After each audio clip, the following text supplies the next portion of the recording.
শুধু আমি বলে যাচ্ছি, আমার ভুল হলে আমার বিরুদ্ধে সাংগঠনিক ব্যবস্থা নেবে।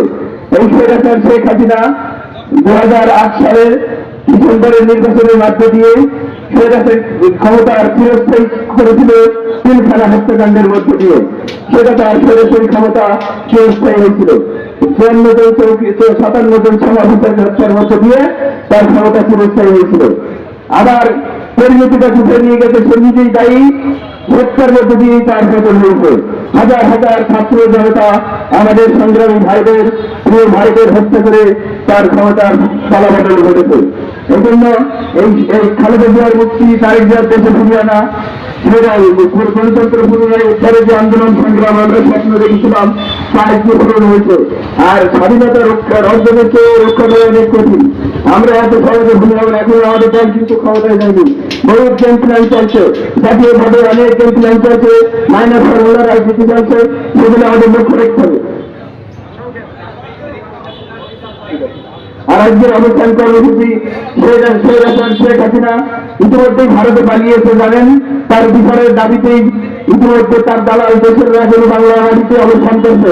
তাদের প্রতিহত করার জন্য আমাদের সবাইকে প্রস্তুত থাকতে হবে এবং প্রতিরোধ করতে হবে। সামনের নির্বাচন আছে, তার জন্য সবাইকে প্রস্তুতি নিতে হবে।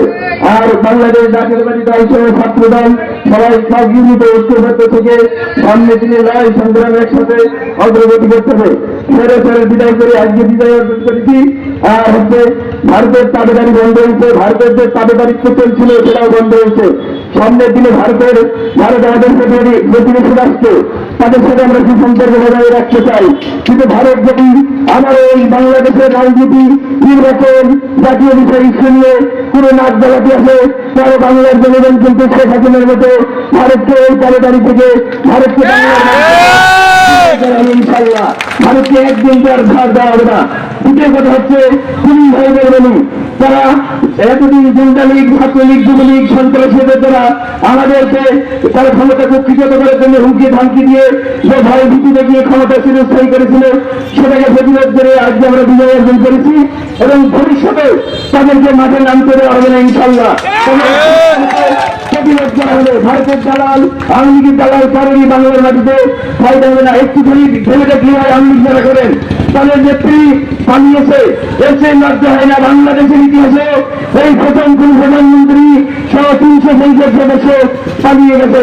এই জন্য তাদের যদি লজ্জা থেকে ন্যূনতম লজ্জাবোধ থেকে আর এখন তারা আর বাংলার মাটিতে রাজনীতি করার সুযোগ পাবে না, কোন আন্দোলন সংগ্রাম করতে চাইবে না।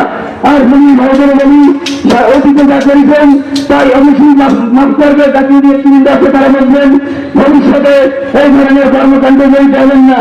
এই জন্য আমি বলি ভাইদের বলি, ইসলাম সে শুনছি সে বুঝছি আমাদের জাস্ট কিপিয়ার মাধ্যম সবাইকে ধন্যবাদ।